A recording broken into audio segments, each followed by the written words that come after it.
No contact rule जो आपको बहुत ज़्यादा स्ट्रांग बना सकता है, जो सिचुएशन को कंप्लीटली रिलैक्स कर सकता है। लेकिन नो कॉन्टैक्ट रूल को सही सिचुएशन में यूज़ करना बहुत ज़्यादा ज़रूरी है। अदरवाइज अगर आपने नो कॉन्टैक्ट रूल को गलत सिचुएशन में यूज़ किया तो आपका रिलेशनशिप कंप्लीटली ख़त्म हो सकता है। हे गाइस, मैं हूं श्रावण कुर्मावंशी और आप देख रहे हो स्काइल। आज के इस वीडियो में हम इसी टॉपिक पर बात करने वाले हैं कि नो कॉन्टैक्ट रूल को किस सिचुएशन में और कितने दिनों के लिए यूज करना चाहिए और किस सिचुएशन में आपको नो कॉन्टैक्ट रूल को बिल्कुल भी यूज नहीं करना चाहिए। इन शॉर्ट मैं आपको बता देता हूं कि नो कॉन्टैक्ट रूल आखिर होता क्या है। नो कॉन्टैक्ट रूल मतलब उस इंसान से, जिस इंसान के साथ आप सिचुएशन को ठीक करना चाहते हो या फिर जिस इंसान को छोड़कर आप मूव ऑन करना चाहते हो, उस इंसान के बीच में आपको अप्लाई करना होता है। इट मीन्स कि अगर आपका ब्रेकअप हो गया है और अगर फिर आप नो कॉन्टैक्ट रूल को यूज करना चाहते हो मूव ऑन के लिए, तो आप नो कॉन्टैक्ट रूल को तब तक यूज करो जब तक आप मूव ऑन नहीं कर लेते। 1 महीना, 2 महीना, 3 महीने, जब तक आप मूव ऑन नहीं करते नो कॉन्टैक्ट रूल को फॉलो करते रहो। लेकिन अब बात करते हैं कि किस सिचुएशन में आपको नो कॉन्टैक्ट रूल को यूज नहीं करना चाहिए।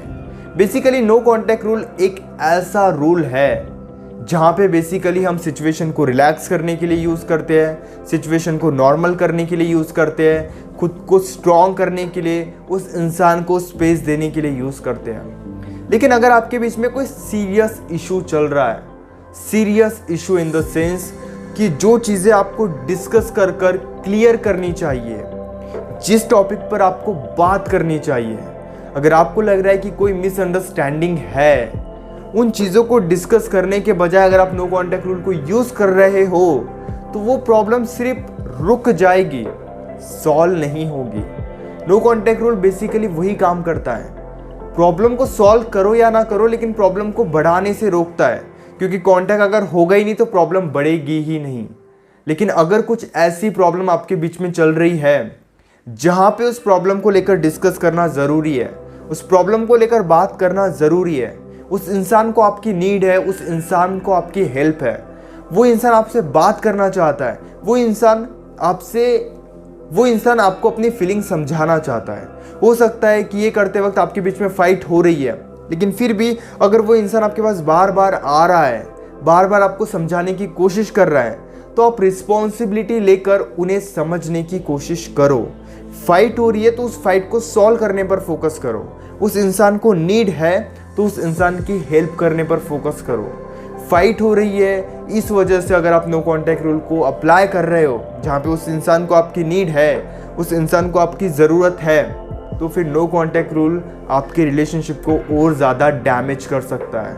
अगर आपको उस इंसान की नीड है या फिर उस इंसान को आपकी नीड है, हो सकता है इसके अलावा आपके बीच में बहुत ज़्यादा प्रॉब्लम चल रही है, लेकिन अगर उस इंसान को कहीं ना कहीं आपकी नीड है, वो इंसान आपके पास ही आता है, तो पहले उन्हें सेटिस्फाइड, उन्हें कंफर्टेबल करने पर फोकस करो।